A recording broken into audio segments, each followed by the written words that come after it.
ये बात उन दिनों की है जब मैं 9वीं कक्षा में पढ़ता था। तब मेरी उम्र 14 साल थी। कुछ समय में अपनी फैमिली के साथ रहता था। मेरी फैमिली में मम्मी पापा और मेरी छोटी बहन भी थी। मेरे पापा गवर्नमेंट की नौकरी करते थे, इसलिए हमें सरकारी क्वार्टर्स में रहना पड़ता था। जब मेरे पापा का प्रमोशन हुआ था तब हमने उस कॉलोनी में एक बड़ा सा फ्लैट ले लिया।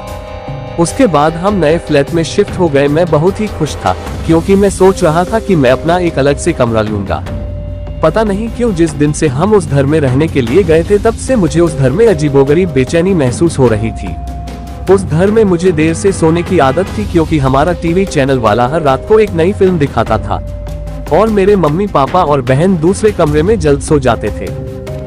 शुरू में तो सब कुछ ठीक था, लेकिन अचानक मुझे एक रात को जब मैं अपने बेड पर बैठकर मूवी देख रहा था तो अचानक मुझे रूम के बाहर से किसी की आवाज सुनाई दी। मुझे लगा कि मम्मी यहाँ पानी पीने के लिए उठी होगी। मैंने ध्यान नहीं दिया लेकिन मैंने टीवी का आवाज थोड़ा धीमा कर दिया, लेकिन 4-5 मिनट के बाद फिर से वही आवाज आने लगी।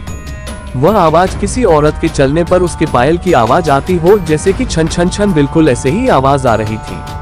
मैंने टीवी का आवाज बिल्कुल बंद कर दिया, लेकिन बाहर से वही आवाज आ रही थी, छन छन छन। यह आवाज सुनकर मेरा शरीर कांपने लगा और मेरे रोंगटे भी खड़े हो गए।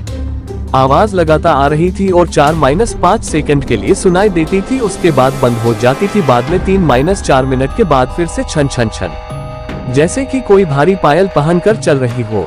मेरा दिल जोर जोर से धड़कने लगा है। ऐसा लग रहा था कि अभी मेरा हृदय छाती में से बाहर निकालकर मुंह में आ जाएगा। पता ही नहीं चल रहा था कि मैं क्या करूं। मैंने सोचा कि मैं अपने मम्मी पापा को भी उठाकर उनसे सारी बातें बता दूं। बाद में मैंने हिम्मत करके दरवाजा खोला तो अचानक वही आवाज सुनाई दी, छन छन छन। उस समय वही आवाज बिल्कुल मेरे सामने से आ रही थी। ऐसा लग रहा था कि कोई नई परिणीत स्त्री चलकर मेरे पास आ रही हो, लेकिन सिर्फ आवाज ही आ रही थी, सामने कोई भी नहीं दिख रहा था और आवाज भी बिल्कुल स्पष्ट सुनाई दे रही थी, छन छन छन। मैंने मम्मी पापा को जगा दिया और सारी सच्चाई उनको बता दी। मेरे पापा इस बात को मानने के लिए बिल्कुल तैयार नहीं थी। वैसे भी वह सब पूरी तरह नींद में थे। किसी ने मेरी बात पर ध्यान नहीं दिया। बाद में मैं अपनी मम्मी पापा के साथ उनके कमरे में सो गया। ऐसे ही 3-4 दिन निकलने के बाद एक रात को फिर से वही आवाज सुनाई दी, छन छन छन।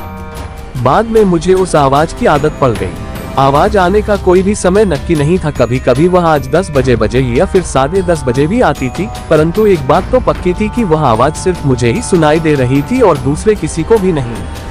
कभी कभी मैं वह आवाज मुझे बहुत ही डर जाता था, लेकिन हमारी कमी कभी भी कुछ भी खराब नहीं होना था। 8-9 महीने बाद हमें एक नया फ्लैट मिल गया और हम वहां पर शिफ्ट हो गए। उसी फ्लैट में हमारी जगह पर जो नए लोग रहने के लिए आए थे वह हमारे जान पहचान के लोग थे। उनका बेटा मेरा बहुत अच्छा दोस्त था और उनका फैमिली काफी बड़ा था। एक दिन वह अंकल हमारे घर पर आए और हमसे पूछा कि क्या आपको कभी कभी कोई आवाज सुनाई दे रही थी। बस यही बात सुनकर मुझे पूरा यकीन हो गया था कि वह कोई मेरा वहम नहीं था। उस अंकल के पूरे परिवार ने वही आवाज सुनी थी। आखिर में मेरे मम्मी पापा को यकीन हो गया कि मैं झूठ नहीं बोल रहा था। बाद में उन लोगों ने घर में पूजा पाठ करवाया। हमने यह बात जानने की कोशिश की थी कि उस घर में आखिर हुआ क्या था।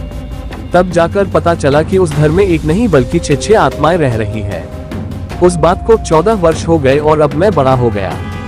मुझे पता नहीं है कि क्या आज भी वही आवाज सुनाई दे रही है या नहीं, लेकिन आज भी मैं उस आवाज के बारे में सोचता हूँ तो मेरे मन में एक अजीब सा डर लगने लगता है। भगवान की कृपा है कि आज सब कुछ ठीक है। तो आज के लिए बस इतना ही। मिलते हैं अगली वीडियो में। तो अगर आपको ये वीडियो पसंद आया तो वीडियो को लाइक करें और चैनल को सब्सक्राइब करें। जय श्री राम।